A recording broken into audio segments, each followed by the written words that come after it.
விடை தருவார்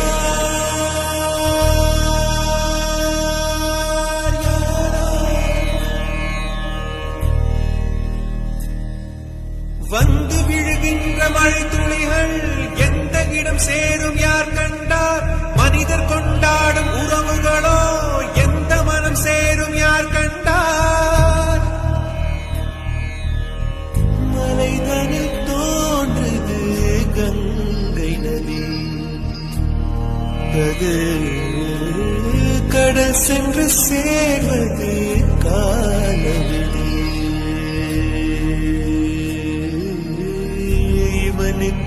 இவள் என்று எழுதிய கணக்குகள் புரியா